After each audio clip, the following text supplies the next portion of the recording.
আজকে আমার আলোচনার বিষয় হলো চন্দ্রের ক্ষেত্র নিয়ে। চন্দ্র অর্থাৎ চাঁদ। আপনার হয়তো মনে হতে পারে এই গ্রহগুলো আমাদের থেকে এত এত দূরে আছে, আসলেই কি এর কোনো প্রভাব আছে? অবশ্যই এর প্রভাব আছে। কিছু গ্রহ আমাদের বেশি প্রভাবিত করে এবং কিছু গ্রহ আমাদের কম প্রভাবিত করে। তার ভিতরে চন্দ্র এবং সূর্য এই দুইটি গ্রহ আমাদের বেশি প্রভাবিত করে। আমরা রোদ্দুরে গেলেই দেখি আমাদের শরীর অটোমেটিক ঘামতে শুরু করেছে, শরীর গরম হতে শুরু করেছে। অর্থাৎ সূর্য আমাদের থেকে এত এত দূরে থাকার পরেও তার এই প্রভাব আমাদের উপরে আছে। তাছাড়া চন্দ্রের প্রভাবও কিন্তু খুব ব্যাপক। আমরা যদি বিজ্ঞানের দিক থেকে বিচার করি তাহলে দেখতে পারি পৃথিবীর উপরে চন্দ্রের বিশাল প্রভাব রয়েছে, যার ফলে জোয়ার ভাটার সৃষ্টি হয়।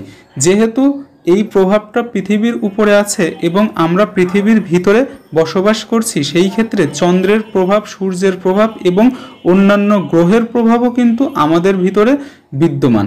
তাই বলাই যেতে পারে যে সকল গ্রহেই কিন্তু আমাদের মানব জীবনে, জ্যোতিষশাস্ত্রই বলুন, বিজ্ঞান শাস্ত্রই বলুন, আমাদের উপরে প্রভাব সৃষ্টি করে চলেছে। কনিষ্ঠা আঙ্গুলের নিচে বুধের ক্ষেত্র, তার নিচে মঙ্গলের ক্ষেত্র এবং তার নিচে হলো চন্দ্রের ক্ষেত্র। চন্দ্রের এই ক্ষেত্র থেকে অনেক কিছুই জ্যোতিষশাস্ত্রে বিচার করা হয়ে থাকে। আজকে সেই সকল বিষয় নিয়েই আমার মূল ভিডিও।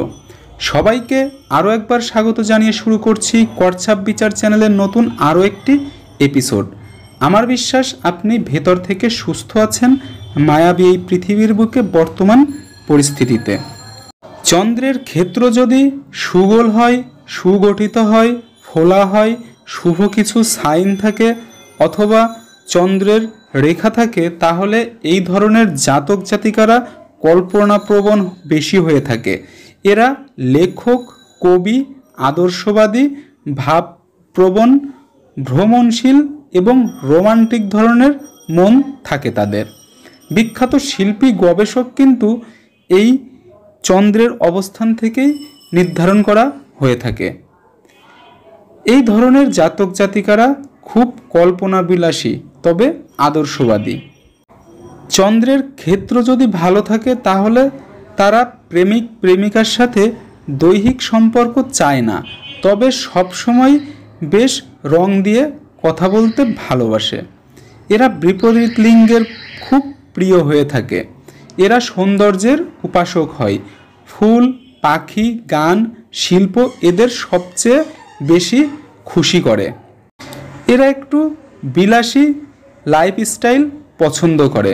সবসময় পোশাক আশাকে এরা বেশি ব্যয় করে ফেলে। সব কিছুতেই এরা যেন পরিবর্তন চায়। এরা চায় ভোগ এবং বৈরাগ্য এদের খুবই অপছন্দের বিষয়। মৌলিকতা এদের সবচেয়ে বড় গুণ। চন্দ্রের ক্ষেত্র শুভ থাকলে তারা হয় উদ্ভাবনী ক্ষমতার অধিকারী। এরা হঠাৎ করেই বাজারে নতুন কিছু চালু করে, যার ফলে প্রচুর অর্থ উপার্জন করতে পারে। এরা হয় ভাবপ্রবণ এবং আত্মকেন্দ্রিক ধরনের। ব্যবসা বুদ্ধি এদের জন্মগতভাবেই থাকে। ব্যবসা বাণিজ্যে পটু হওয়ার ফলে তারা সহজেই ব্যবসাতে লাভবান হয়।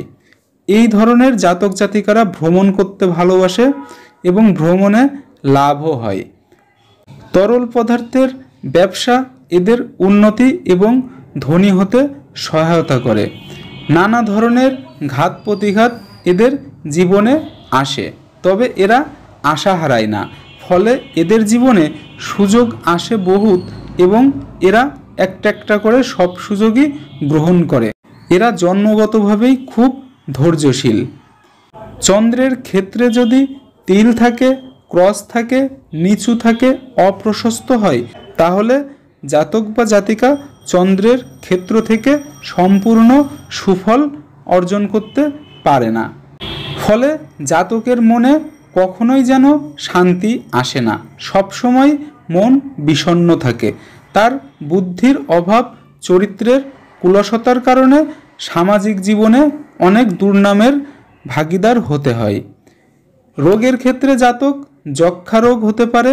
এদের মাথায় গোলমাল এবং জলে ডুবে মৃত্যু হওয়ারও সম্ভাবনা থাকে। চন্দ্রের খারাপ অবস্থান থেকে উদ্ধার পাওয়ার জন্য সবচাইতে বড় কাজ হলো মায়ের সাথে ভালো সুসম্পর্ক বজায় রাখা, মাকে সেবা করা, মায়ের প্রাপ্ত সম্মানকে ফিরিয়ে দেওয়া। আশা করি আজকের ভিডিও থেকে অনেক কিছুই জানতে পারলেন।